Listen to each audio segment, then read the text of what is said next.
apparently, corporate Canada may be about to ramp up capital spending. One of the big complaints, of course, that lots of people have had, including the central bank and the finance minister, has been that we're sitting on a whole bunch of cash and not spending it. Businesses sort of shrug and say, look, we'll spend it when we're confident. We're not going to do it a day before. Right. According to CIBC, that day may be coming soon. Yeah, it's interesting. I mean, I'm always skeptical about these forecasts, to tell you the truth. I want to ask Ben a couple questions about how he came up with the numbers, but it's interesting. And we need it. I mean, let's be honest, consumer spending has retrenched a little bit. Who knows how much longer the government can go on spending the way they are. So you need business investment to keep the GDP growth. And so we're looking here at this. This comes right out of Benny Tal's report from CIBC, tracking U.S. GDP and the way that Canadian corporations invest. I'm going to bring in Benjamin Tal here, who is, of course, Deputy Chief Economist at CIBC, because apparently Dave has questions for you, Benny. But let's start with that chart that we just saw. If the U.S. is in recovery mode, we get an outsized reaction in corporate investment here in Canada, right? Absolutely. This is, you don't have to be an economist. Just look at the chart and you can see the correlation between GDP and investment in Canada. So you don't have to be an economist. It's a given. It will go up, period. The question is by how much. And here what we try to do is say, okay, we know it's going to go up, but let's see how ready is corporate Canada to start investing. So we looked at the 9 indicators like cash, like debt to equity, like return to equity, profit margin, all kinds of stuff like that. Put it together into an index, see to what extent they are ready. And we found out that they are more ready than ever to take advantage of this shift in U.S. demand when we get the green light. And I think we'll get it in 2014.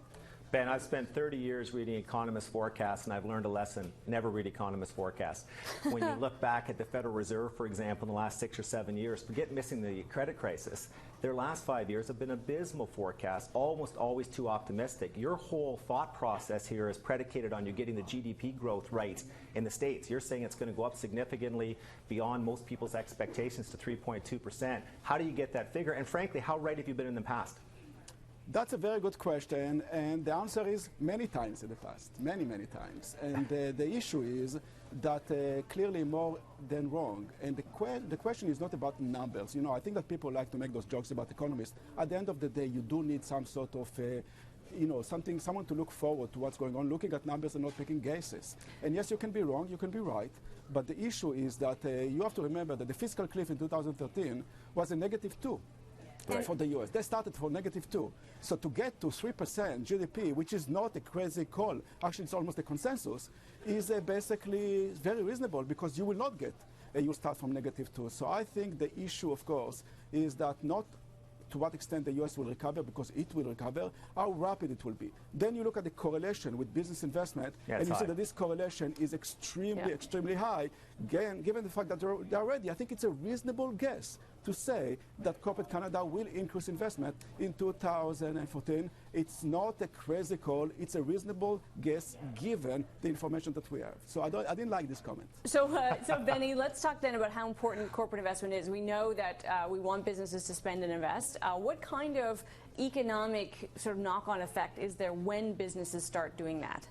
Yes, that's a good question. We need this green light, and quite frankly, I think that the next quarter or two will not get it because, quite frankly, I expect a soft period in the U.S. housing market that will actually confuse the market, because I think you have a situation in which we are changing basically the engines of growth in the U.S. housing from investment to consumer. That will take a while. So I expect some soft numbers, so it will not be tomorrow. However, in the second half of 2014, we get China okay, the Eurozone is recovering, the U.S. will surprise on the upside after this softness, and I think that's the time you will see this investment starting to rise. You know, it's interesting, when I talk to CEOs out there, one of the reasons they've held off on investment is not talked about by the general media, and it's that the speed of change intimidates them.